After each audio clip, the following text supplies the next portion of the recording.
Et pour cause, nous allons parler d'un phénomène quasi mondial. Là, vous avouerez qu'en matière d'exotisme, on peut difficilement faire mieux. En effet, on va parler de l'interaction entre le Soleil, la Lune et la Terre, plus précisément de ce qui va se passer dans la nuit du lundi 16 mai, puisque Lune, un phénomène plutôt rare que nous présente Didier Nello, c'est le président de la section astronomie de la SLA, qui a prévu de se lever plutôt tôt ce lundi. Il faudra se lever de bonne heure parce qu'à partir de 3h30, l'éclipse, elle va commencer. Elle se terminera elle sera au maximum à 5h30. Elle se terminera beaucoup plus tard, mais le problème, c'est qu'elle est couchée, la Lune, à 6h du matin. Donc ça sera surtout le matin, le lundi matin 16. Hein, à partir de, disons, allez, 4h du matin pour commencer à voir quelque chose, avant qu'elle se couche. Elle sera environ à 98% d'intensité. Donc ce qui est intéressant, là c'est vraiment une pleine lune. Donc évidemment l'optimum pour voir l'éclipse parfaite, ça aurait été d'être au Québec, par exemple en Guyane aussi, et puis dans les Antilles, vous pouvez voir aussi l'éclipse parfaite. Bien, on peut la voir parce que la Terre se cache la Lune en partie, c'est-à-dire les deux se mettent, enfin les trois sont dans le même alignement. Et la Lune, évidemment, elle est derrière nous. Nous, on est devant le Soleil, donc nous, on est dans le noir. Et la Lune, elle est éclairée par le côté et par le Soleil. Donc la Terre, petit à petit, elle va passer devant. Et ça va faire, on va voir la Terre qui va petit à petit va couvrir la Lune. Mais là, il faut dire que quand il y a la pleine Lune, là, comme en ce moment, hein, on peut parler de cette semaine et un peu la semaine prochaine, on est à 100% de Lune par moment. Donc on ne peut pas observer le ciel profond.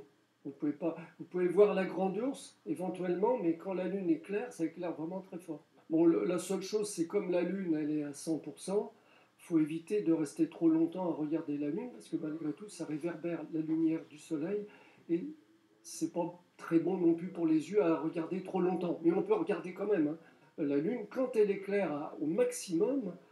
Et alors là, surtout, il y a une chose quand même qui peut être intéressante lundi, c'est que normalement le ciel va être découvert. Ce qui n'est pas toujours le cas, parce que vous voyez en ce moment, là, un coup c'est couvert, un coup c'est découvert.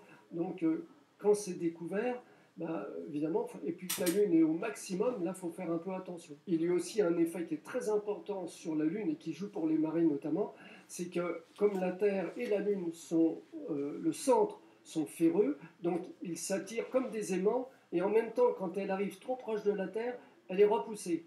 Donc elle est repoussée de 50 000 km. Comme elle est environ à 350 000, 400 000 km, vous voyez, un coup elle est à 350, un coup elle est à 400 000 km. Elle n'arrête pas de voyager comme ça sans arrêt. Ce qui peut faire, là, effectivement, ça peut avoir des effets, notamment sur les marées et sur plein d'autres petits phénomènes. C'est comme quand on voit le soleil le matin se lever, il est beaucoup plus orange que à midi, c'est un grand phare blanc qui éblouit. Et le fait que quand le soleil se lève, là, c'est que les rayons traversent une plus grosse quantité d'atmosphère, et l'atmosphère filtre les rayons bleus, et c'est pour ça que le soleil apparaît rouge le matin. Et donc on a le même phénomène avec avec la Lune. Au lieu d'être éclairé en direct par le soleil, la lumière passe dans une partie de l'atmosphère, est déviée par des phénomènes d'optique, de diffraction. Et du coup, cette lumière qui va éclairer, qui arrive en moins grande quantité, déjà, donc on va avoir un assombrissement de la Lune, et on va ensuite avoir la Lune qui va devenir orange, au lieu d'être blanche ou jaune, comme ce qu'on voit habituellement quand elle est au zénith. Je fais pas mal de photos, que ce soit de la photo en ciel profond, c'est-à-dire les galaxies nébuleuses, globulaires, planétaires aussi, la Lune, comment les planètes, Saturne, les anneaux, comme ça.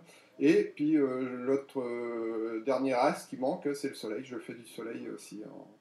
Mais là, il faut beaucoup plus de précautions pour éviter de se brûler les yeux. Donc il y a toute une technique un peu particulière.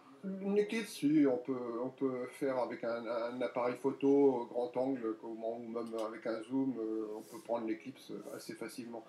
Par contre, le soleil, oui, là c'est beaucoup plus technique et dangereux, donc il faut connaître la technique pour le photographier. Vezin est la première commune